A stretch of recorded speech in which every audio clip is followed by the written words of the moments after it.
train from Brazil.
Good afternoon, everybody. Good afternoon. Welcome to class today.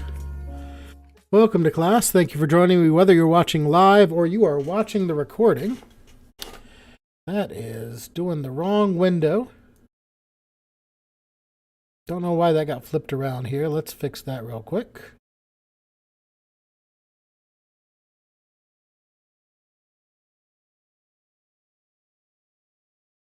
There we go. Now we're capturing the right window.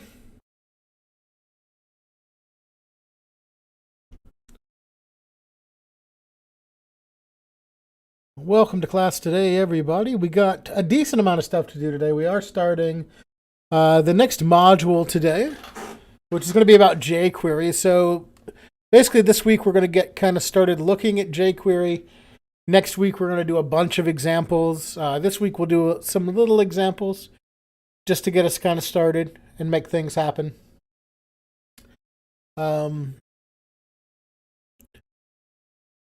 As we're getting started today, the first thing that I want for us to look at is that last week, one of the things that we said was, I gave you all this GitHub to practice with, and I said you all could edit it, and you could go in and, fork it and make changes to it and push it back up so I can have pull requests, so I can show you all how to merge a pull request. And so that's the first thing that I want to do today, is show you all how merging pull requests works in GitHub. So since somebody sent that information in, I can go ahead and show you all how to do that. Now I know that somebody did that, because if I look here in my Git interface or my GitHub interface, I can see I have one fork. I can notice that on the fork button as well. So I can see that somebody's made a fork, and if I look up here at my pull request tab, I can see that there is one pull request waiting on me to merge.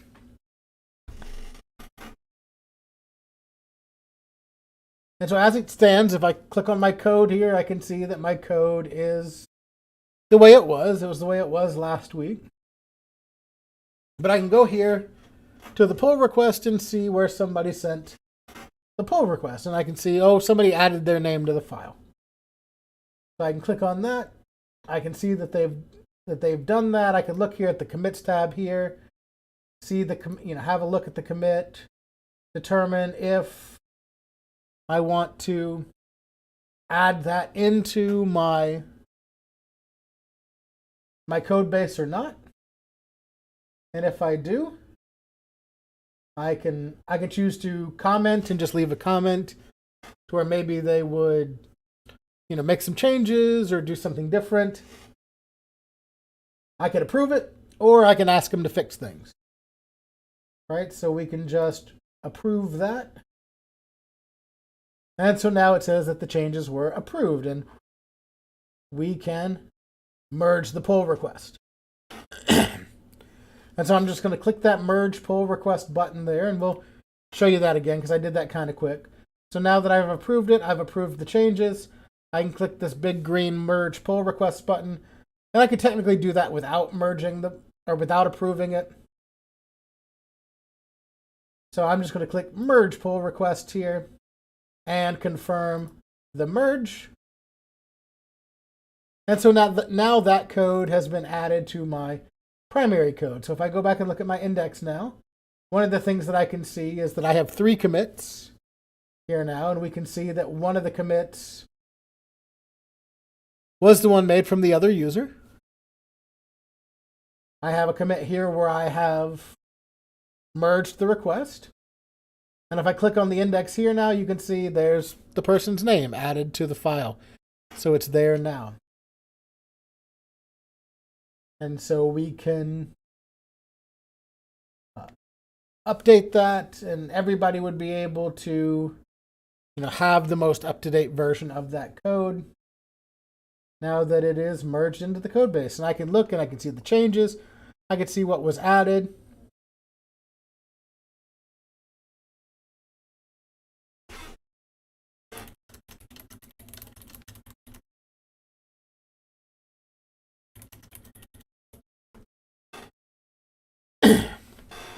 and everything can work.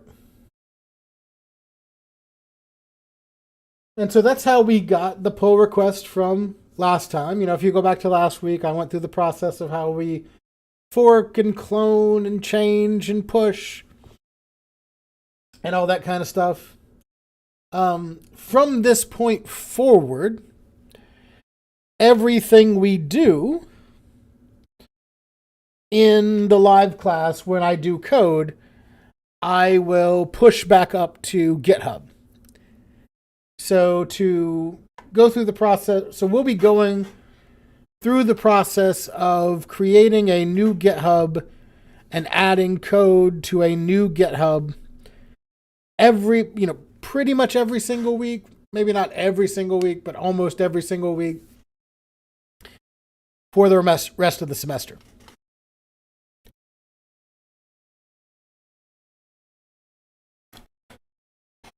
So GitHub's not going away. Git and GitHub is not going away. It's just the biggest thing. It's the thing that we need to practice the most. And so we'll be practicing it every single week. And in fact, let's go ahead and do that. Since we know that we're going to create a new project today for jQuery Part 1, I'm going to go ahead and create myself a new GitHub. A new GitHub repo. So from my main page, I'm going to click on repositories here. And one of the things that I suggest is to do a new repo for every project. You can have one project and put a bunch of folders in it and sync that one repo that has a bunch of different projects in it. But the idea behind GitHub and the GitHub repositories are kind of one repo per project sort of situation. So that way, you have your code siloed. So one project, if somebody's working on one project, they don't have code from a completely separate project in there with it. So I like to do one GitHub per project. And we're just going to start here by clicking the green New button here.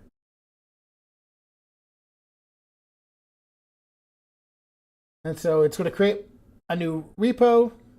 It's got my account here, so it's got my name on it. This is going to be jQuery Fa23 because I do this every year. Part 1. Or actually, let's do, I'm going to show you all how to do this if you're going to do multiple folders in one file. So let's just call this jQuery Fa23, and we'll put part 1 in here this week, and we'll put part 2 in there next week. Let's do that instead. If I want to do a description here, I can. I usually leave that blank for the purposes of demonstrations. So we can just click Create Repository. And now I've got my new empty repository here that I can upload things to. So this is the point where I switch and start doing things from my local machine, from my local computer. So I'm going to go to my File Explorer here. And I'm going to navigate to where I have my folder for this project. I have it in my E drive, Web140, Fall23. There's my jQuery folder. I already have an index in here, so I'm just going to create a new folder, and I'm going to call it Part 1.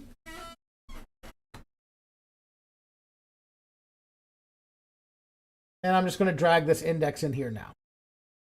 So now I have a folder in here.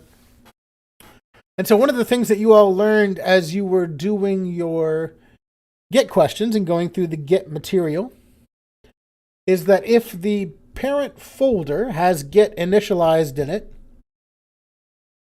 all of the children in that folder have Git in it as well. Right? So in order to be able to take everything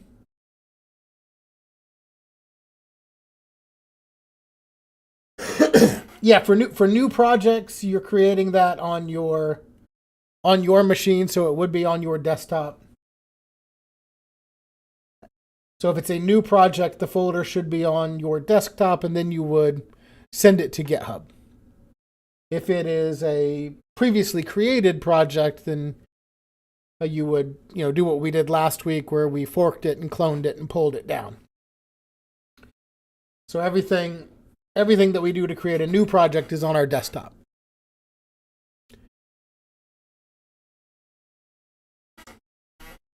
So I'm going to right click inside of this folder and I'm going to select open git bash here. The other option is to just open your git bash in whatever command line interface CLI that you want to open it in, and just use your commands to navigate to the directory. I like to use the context menu on Windows like that, just because it's easy and it's quick. I don't have to write CD commands to get me there. And so the first thing I want to do here is I want to run my git init command. Right, my git init command. So this will initialize git in my root directory.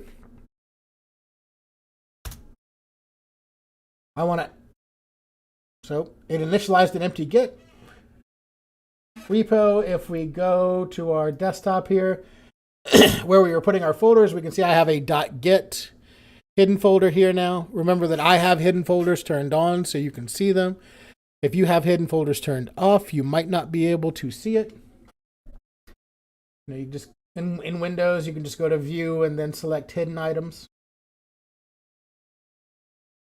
to be able to see those hidden folders in there.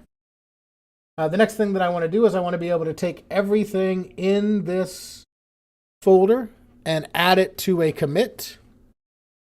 So I will run the command git add. And from here, I could either add file, I could put a file name in here to add a file individually, so it's only looking at one file. Or I could do git add period, which is what I like to do. Git add period will add everything in the directory.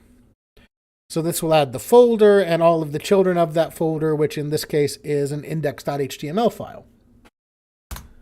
Like so. And so then the thing that I want to do is I want to make my commit. So I want to git commit -m so I can add a message. And this is my first commit. So the first time I make a commit, I will typically write initial commit or first commit, right? First commit. We're just kind of getting the file staged up to where we can send it up to GitHub. Cool. So now I have a commit, which is ready to push. It's not pushed yet, right? Like if I look at my GitHub, nothing's here yet. But it's also at this point where we can start to look at the commands that are here on my GitHub site. So I'm back in the GitHub site here. It gives me these command line commands for when I am creating a new repo. And if we look at these, we can see, well, I've already done most of them, right? Git init, that one's done. Git add, that one's done. Git commit, that one's done. Git branch is an optional command. By default, the name of the branch in Git is master. A lot of people change it to main. It really doesn't matter what you call your branch. The only thing that matters is that whatever you call it here has to match up with where you're pushing from here. So if I run that command, git branch -uppercase, I can call it whatever I want to call it. I can call it new branch. Right? Or I can not do this step at all. Right? Just remember that if you don't do this step at all, the name of the branch is master. So when you get to this point where you're doing git push -u origin main, it would instead be git push -u origin master. Origin is where you're sending it to. It is the remote location, which we're defining here in this command. And then we're basically telling it push to this place from this place. Right? So if I call it new branch, I can do the same thing with origin, right? Origin is just the name that we give it when we write this command, right? Get remote add origin. Right there is the name. We can call that whatever we want to call it.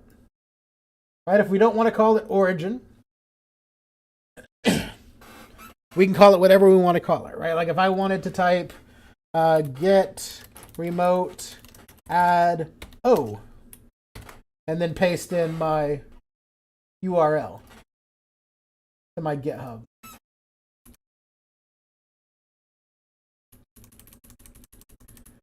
Copied weird there. Let's clean that up a little bit. Then I can do that. Right? The only difference would be that when I got to here, I would have to say get push dash UO. And then whatever I name my branch. There's really no reason to do that. That's why I suggest that you all typically just sort of follow these instructions that it gives you here when you create a new GitHub repo. You know, I like to show you all that it's possible to do these sorts of things. But again, you know, I kind of just want to let you know that those instructions there on your repo are the easiest thing, right? It gives them to you. So I'm going to call it origin.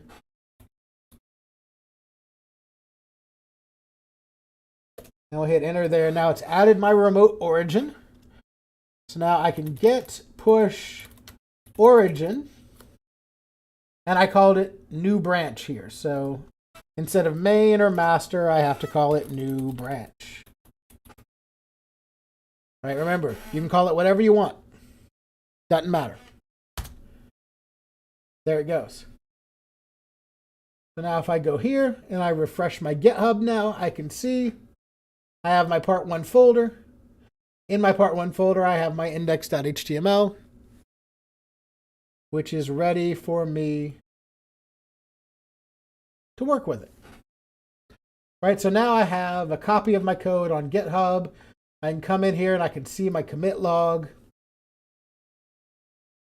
and look at the specific changes that were in this commit log. You can see one file changed with 11 additions. So if you look at my index.html file, there are 11 lines in that index.html file. Those are those 11 additions that we were talking about. And so now I have this code backed up. It's also in a place where other people can use it.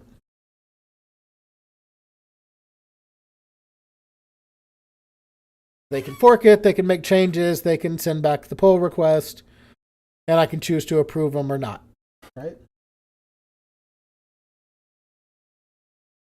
And so we will come back to here, right? Because we are going to make changes in that file and that folder. So we will come back to this point when we're done and add our new files and add our new changes that we make to the files that we have.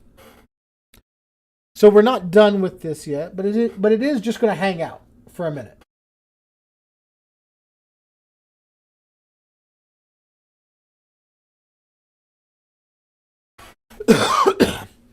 It is just going to hang out for a minute here while we make changes. So let's find VS Code here. You can see it's been moved, so I have to open it up in a different place. All right, today we're going to start talking about jQuery. All right, so I want to talk about jQuery just a little bit, talk about what it is, why we study it, the whole sort of thing behind jQuery. And then we'll do just a little bit of practice. Right, we'll do a little bit of practice today. We'll do a lot of practice next week. And so jQuery is not something that I expect for you all to know well. Right, I expect for you all to kind of be able to work with the demonstrations and examples that I do in like the live classes and that I have in like the module. Maybe tweak them to kind of do what you want to do. but I'm more concerned that you know what they are and that you can kind of manipulate them if you see them. Right? So I'm not really, I don't really think you all need to know a whole bunch of jQuery from scratch. From the jump. What I'm more concerned about is you all being able to look at jQuery, look at examples of jQuery, whether they're my examples, whether they are examples from the module, whether they are examples from the documentation, kind of be able to decode them and manipulate them to do things that you want to do. And we're just going to keep it real simple. We're not going to do big fancy things with it. All right, so let's start off by talking about just what jQuery is and how it works. My display settings have gotten all swapped around for apparently no reason, but it's okay. We'll deal. We'll handle it. So jQuery, as this slide implies here, is just another layer on JavaScript. jQuery is a library. And so when we look at libraries or we look at frameworks, what we see is we see some code that somebody has done, that somebody else has done, to make writing code easier for us. Now, I will kind of give you all the warning, which this is why I'm not concerned about you all knowing this language and why I'd have it in something like this instead of doing it in a bigger course. It's because jQuery is kind of on the outs. Right? Not nearly as many people are making new stuff with jQuery today as they were, 8 years ago. But the thing is, right, the big thing is that while people aren't making as many new things with it, it's in a ton of old things.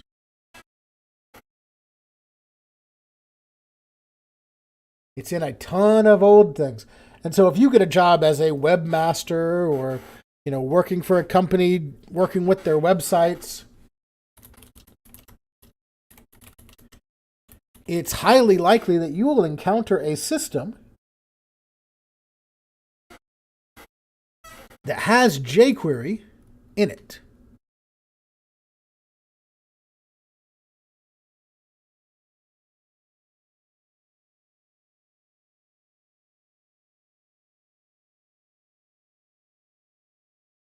And so if we look at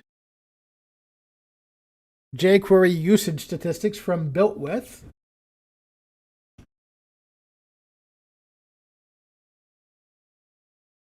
we can see, right? We can see it was on a much higher, much faster trajectory about 8 years ago, like I said, right? Here in 2012, start of 2012, the line kind of goes straight up. Just a steady rise, steady increase in usage on sites. And we can see 7 million plus, almost 8 million USA sites in the United States of America that are currently live and functioning have some kind of jQuery on them. Now you can kind of see up here at the top in more modern times, we're starting to trend back downward a little bit.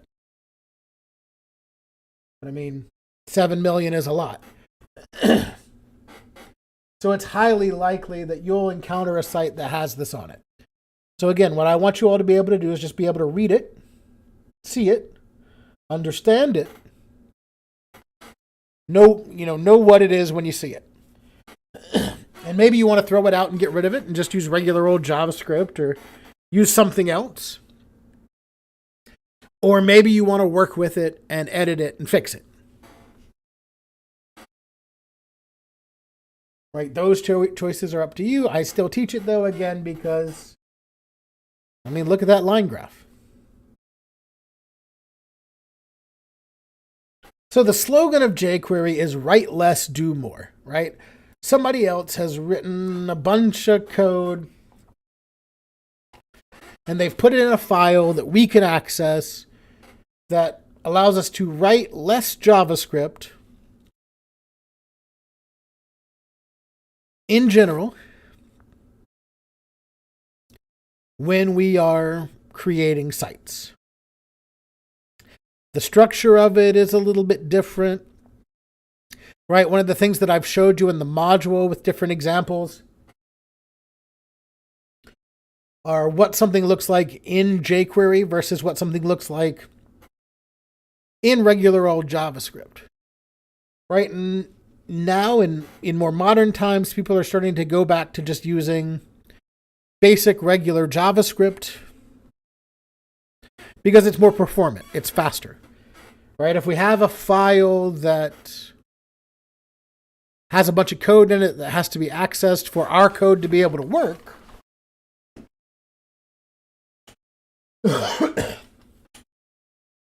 then that means before our browser can execute whatever JavaScript function that we're trying to execute with jQuery, it also has to read this other file and understand how it works. Now, we are talking about computers here, though, right? So what that means is basically, we're doing one operation.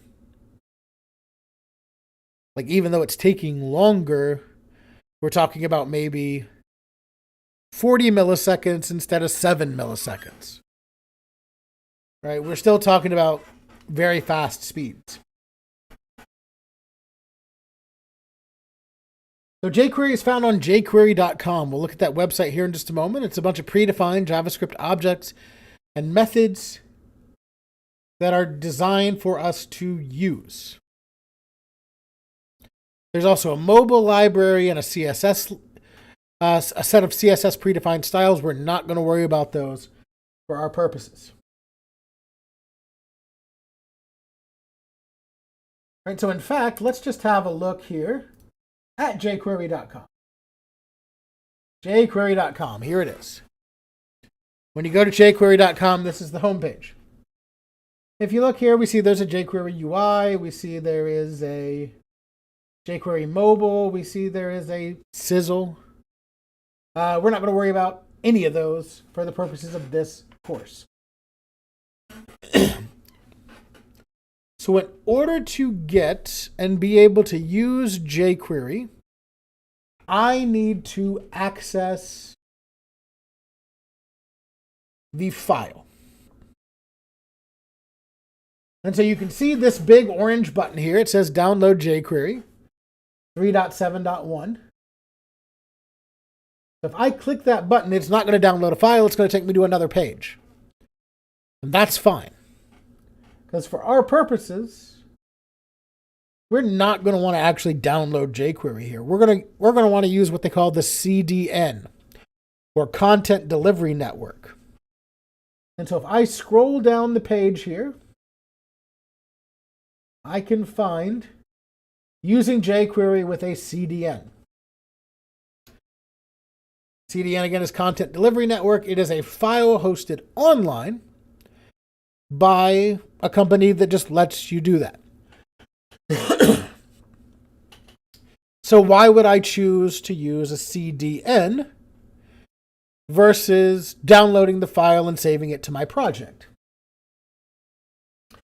Well, the reason that I want to do that is because it's cached, right? It's going to be cached on the system, right? Remember that 7.6 million websites that use jQuery?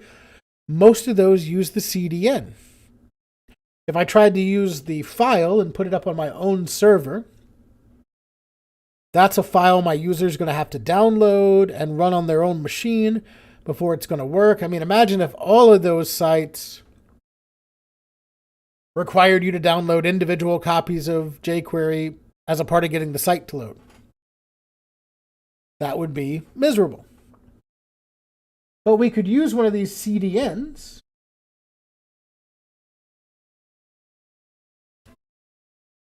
from somewhere like, say, Google, the Google CDN. And I can just click that link there and it'll take me to the Google CDN. And I can copy this line of code right here, the first one for 3.x. And I can just put that in my project. Now remember that I need to have this in my project for my browser to understand what I'm writing. Unless I put that in my project, my browser has no idea what I'm talking about, right? It won't know how to reference my files at all.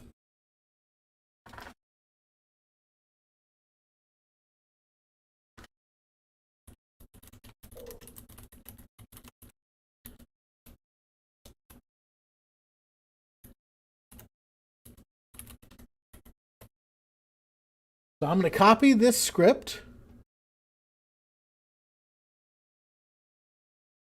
I'm going to go over to my project in GitHub and I'm going to put it in the head. I'm going to put it in the head above the closing head tag.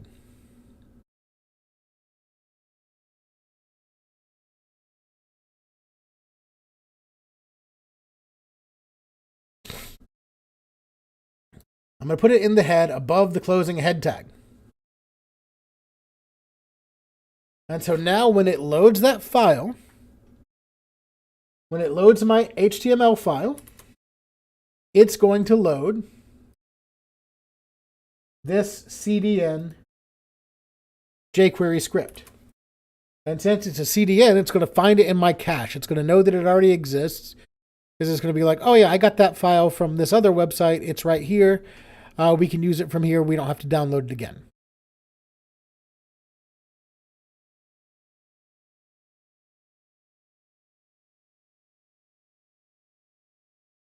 And we can add some jQuery in now. So with that in there, it's going to understand my jQuery. So now in my body, I'm going to want to add the link to my JavaScript file that I'm going to write. So I'm going to create another script tag. I'm going to set the source for that script tag to script.js. Remember, JavaScript is just jQuery, so that's all it is. And we'll close that. So now I'm going to add a script.js file to my project.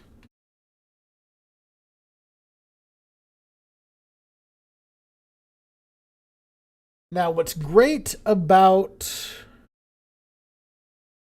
jQuery is how you get to select objects in the DOM. Right? Like you might remember when we started doing JavaScript in Web 1.15, we did it very basically. Right? And we would say something like document.getElement by ID. We put some ID name in here, and then we'd do our thing, right? With jQuery, instead of doing all of that, we can just refer to our elements in the same way that we would refer to them in CSS. So if I had an ID that I wanted to have, I'd start off with a $sign, right? And then in parentheses, I would put hashtag, the name of my ID. Right? So this right here is equivalent to just document.query, or not query selector, but document.getElement by ID, name ID. Right, so we wrote a little less code there.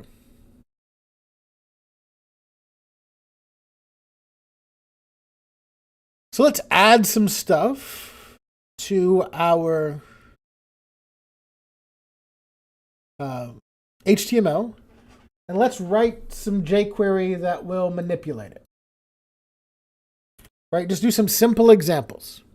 All I want to do today is some simple examples. Let me zoom out so I can actually control my screen somewhat normally. So I'm going to write an H1 here. And I'm going to put in here, hello world. And I'm going to do something that we did in Web 115 and in CTI 110, where we just changed the color of some text using JavaScript. All right, so I'm going to add a button here. We're going to put change color in the button, and we're going to save. So now if we run this in our live server,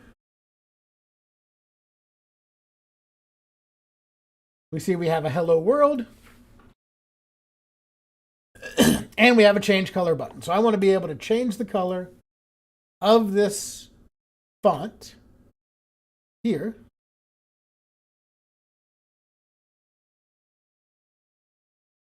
Whenever I click this change color button.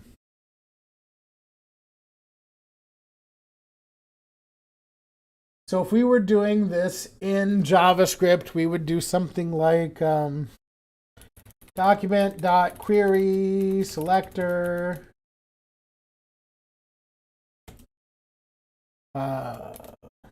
h1 dot style.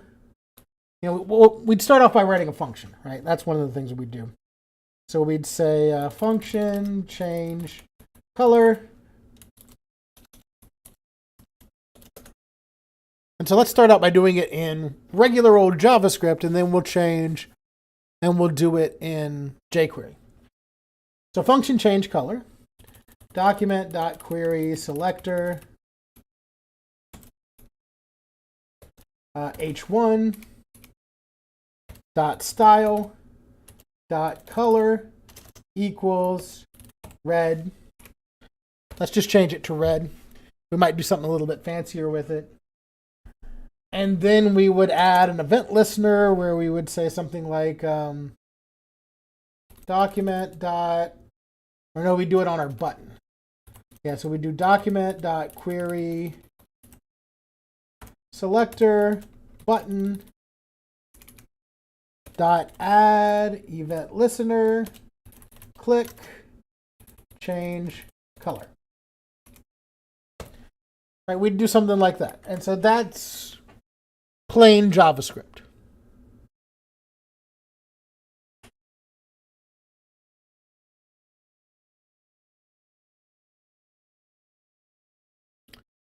That is plain JavaScript to change the color of this text to red when we click the button. So if we save and we find our live site, where did I move that live site? Did I just close it? I might have just closed it. Nope, I moved it over here to this other window. So if I click this change color, oop, it's not even working. Wonder what I did wrong. Inspect element.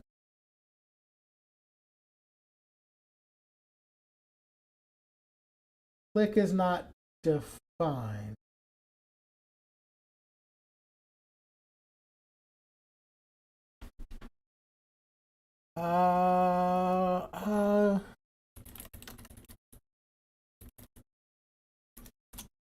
What did I do? What did I do?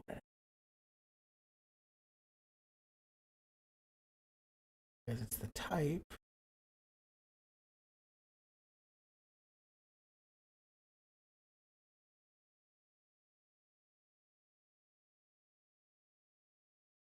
I forgot quotes. That needs to be in quotes. Click needs to be in quotes. That's what I did. See, everybody, it even happens to me. Click needs to be in quotes. I click the change color button, changes the color to red, right? So if I click change color, it changes the color to red. So this is how we do it in plain JavaScript. So if I were to comment this out, we just type in here plain JavaScript example. And we'll comment this out. So in plain JavaScript, we do that. In jQuery, we would do this way. So let me just add a comment here that just says jQuery way. So this is the plain JavaScript way, which is here in this comment. Now let's do it the jQuery way. So when doing something the jQuery way, I always have to start out with the document, the root of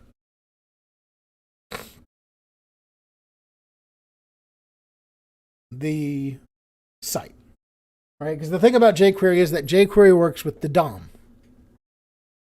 And so it traverses the DOM in a bit of a special way. So it needs to know where we're starting with the DOM in order to be able to traverse the DOM. And we're always starting with the document level. So whenever we're starting to write a jQuery script, and we always start it with this, $, open parentheses, document, dot ready, parentheses. And so basically all this is saying is when the website is loaded. So this one line of code here is an event listener in and of itself, right? Because we can do an event listener in regular JavaScript for on DOM content loaded or DOM content loaded. But this one line of code right here is already doing all of that. It's saying when the document is ready. Well, when the document is ready, what are we going to do? When the document is ready, we're going to run some code. Right? So I can put all of the jQuery that I want to run inside of this one statement. I do not need multiple document ready statements, because the document's only going to be ready one time. Right? So I only need one document ready statement. And I can have multiple different functions and multiple different actions inside of this document ready statement, but the document only loads once, right? So we only need to worry about it once. And so the next thing that we do is we address the item that we want to have the action, right? So how did we do that up here? Well, the first thing we did was we wrote a function. And we had to name that function the way that we were doing it before. We named it change color. And well, we have to do that here as well, right? We don't have to name, but we don't have to name it. Even though we don't have to name it, I do need a function.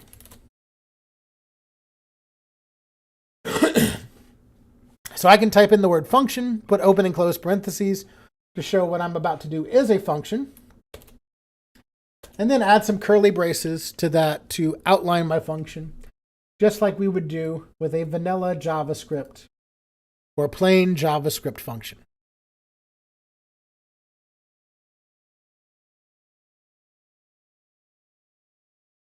And so now instead of doing all of this, I can just do $, parentheses, quotes, hashtag, or I don't even need hashtag because that's not a ID selector, it's just an element selector, so just H1. Right, so this right here, inside of my document, right, because right here's where I'm doing the document. Right here's where I'm requesting the document in plain JavaScript, and you can see I have to request it multiple times. But here I'm only requesting the document once. Whenever the document is ready, we can do something. And so I know that this is an H1 inside of my document. And what I want to do here is, instead of doing style and having to think about, well, what style am I playing with here? I can just do .css. .css, because that's what I'm changing, right, is CSS. So then inside of my parentheses here,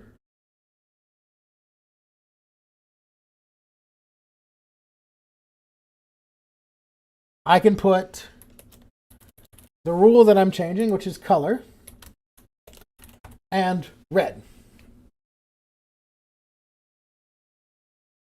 Now what this will do is a little bit different than what this does. Right? Because what this will do is this will change that color whenever the site loads. Right? So at this point, whenever the site loads, I haven't saved yet. I need to save. At this point, whenever the site loads, that text will automatically go red. And you can see it kind of changes to black for just a second, right? If you kind of watch really closely. It changes to black for just a second because it's waiting on the document to be ready. But then it executes this function whenever the document's ready.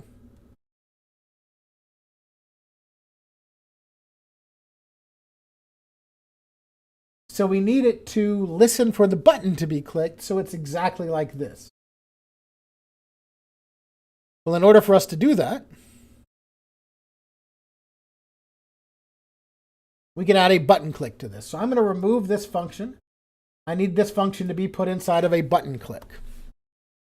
So I'm going to say $button, like so, right? $, parentheses, quote, the word button, dot click, and then this is going to be a function. And then we can put that code. And so that's where our function goes. Like so. So now this code is exactly the same as this code. Let me put a couple little semicolons in here.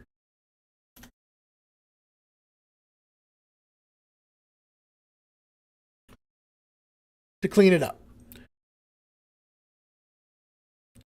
So now whenever I click that button, or whenever the button is clicked, it'll run this function, which changes the CSS color to red of my H1. Right, so it's a little bit backwards from vanilla JavaScript. Right, in vanilla JavaScript, I'm writing my function that does my thing, and then I'm attaching it to an event listener for a click.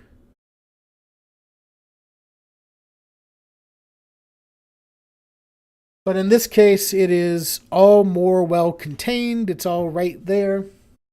And it's going to work the exact same way. So let's save this. Head back to our site. We can see now whenever our page loads, instead of automatically turning to red, it's going to be black. And when I click change color, it's going to turn to red.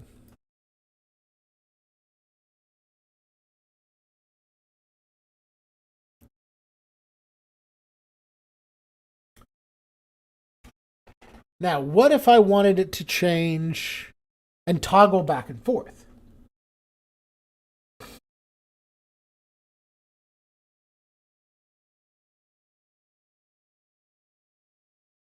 Well, this is pretty cool, right? This is something that actually jQuery makes a lot easier than regular old JavaScript.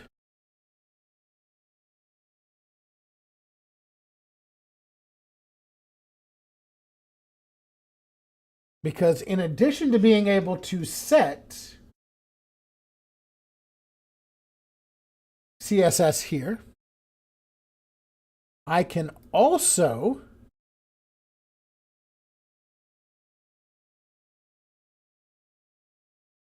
get the color from my document using the same code. Right, so what I'm going to do is I'm going to add another line here that's just going to be a console log. Console.log $H1 h1 dot css color. Right? I'm not going to add a color to it. I'm just going to say the first half of the rule, which is color. So what we're doing in this instance is we're basically just saying, well, what color is this h1? Log it out to the console. So if we save, file save, we look here, we can open up our inspect element, look at the console. Now remember that that console log is inside of the button click, so it's not going to log that information until I click the button. But when I click the button, you can see it logs RGB 255 0 0. If I were to change this to a hexadecimal color, right, like hexadecimal color for pure red is FF0000. We could check that out. We see it logs RGB 255 0000. Now we can add some conditional statements here, right? And we can test this out.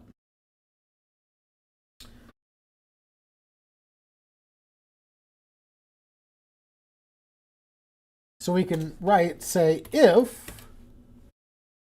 and remember, it's just regular JavaScript, so we're writing just basic JavaScript syntax here. We can just add some different sprinklings into it. If $, parentheses, h1, dot css, dot, or not dot, dot css, color, equals, RGB 255, 0, 0, right? Like we got from our console here.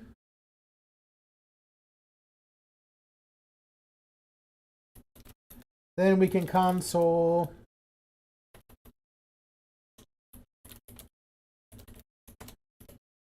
hooray.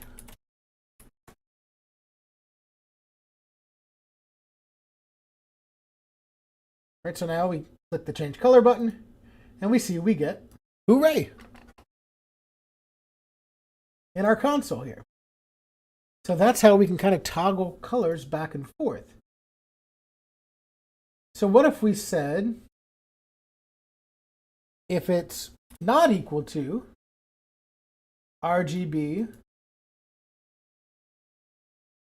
255001, then we make it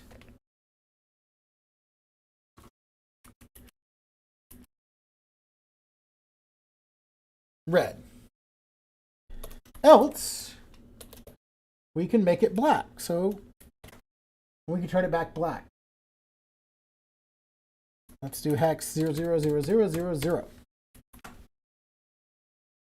And so now we have a toggle button that will toggle our colors back and forward.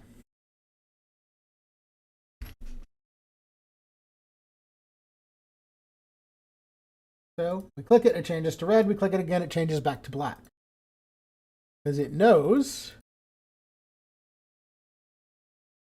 what the color is. We don't have to go through a bunch of stuff to try to figure out what the color is every time. It knows what the color is.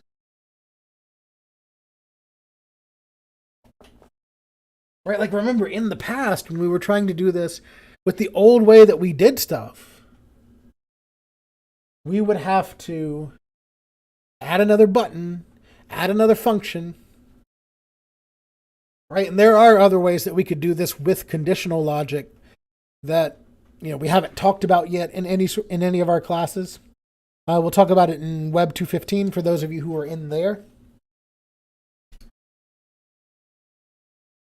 But now we have a toggle button using jQuery that can change the color of our text back and forth. And this is a super basic example that you can get started with. Next week, we'll do an absolute ton of examples. I might even put out another video kind of in between, just doing examples. I want you all to see as many examples as possible. Because again, I don't necessarily want you all to know this stuff and be able to rattle it off. But being able to look at that and kind of be able to understand what it does and modify it or change it to meet your needs is ideal.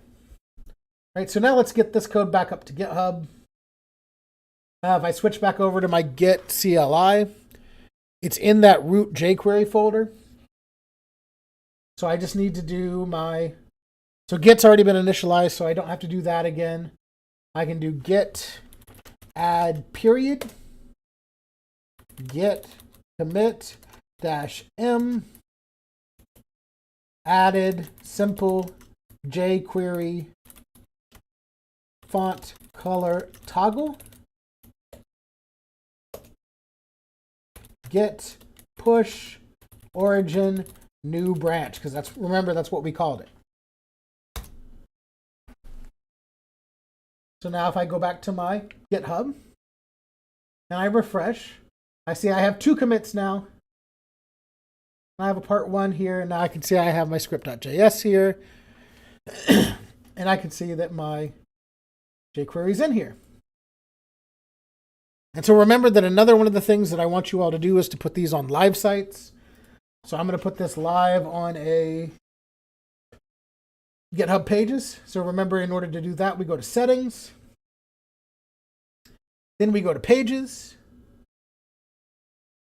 We choose the branch that we want to deploy our GitHub page from. In this case, it is new branch. And we click save. Now, since this code is in a folder, in order to get to this live site where we have this index.html, that will toggle. Well, actually, you need to add that part 1 there. So I might want to change the name of that folder. So let's do that in GitHub here. Let's change the name of this folder to get rid of this space here, because we put that space in there. Let's git add period, git commit -m, changed folder name to remove space, git push origin new branch.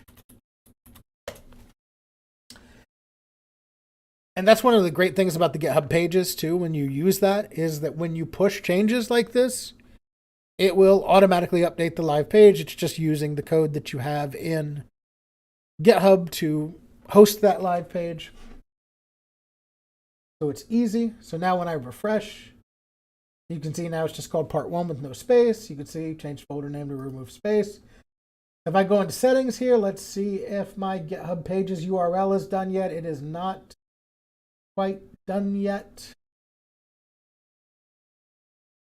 So while we're waiting on that URL to come up, we will take questions if anybody's got them. I think I started out with some people. I think everybody might have had to leave though, but that's okay. Right, we've got the recording, so we'll get that recording out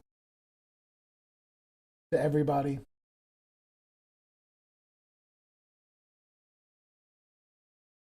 But while we're waiting on this, we'll take any questions that people might have.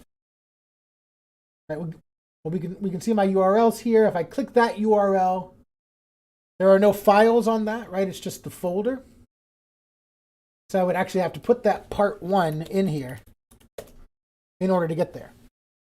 So when I put that part 1 folder name in there, then I can click my change color button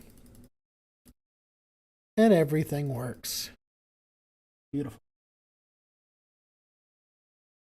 So we'll pause for questions here just in case anybody has any, or anybody's still with me and they have questions. We'll just pause for questions here.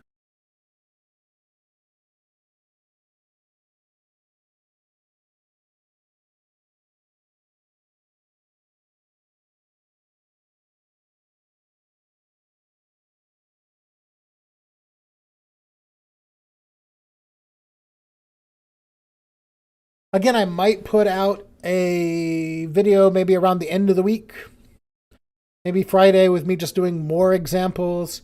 And then next Tuesday, we'll do even more examples, just so you all can see a bunch of examples of jQuery. Because I don't necessarily expect you all to be kind of reinventing the wheel here, just kind of using and modifying some of the examples that I give you, just to prove to me that you can kind of read them and understand what's going on and know how to modify them is going to be perfectly sufficient. But since I'm not seeing any questions come in, we will go ahead and stop here for today. If you think of any questions later, feel free to email or Teams message me. That's all that I have for you for today. Thanks for watching. We'll see you next time.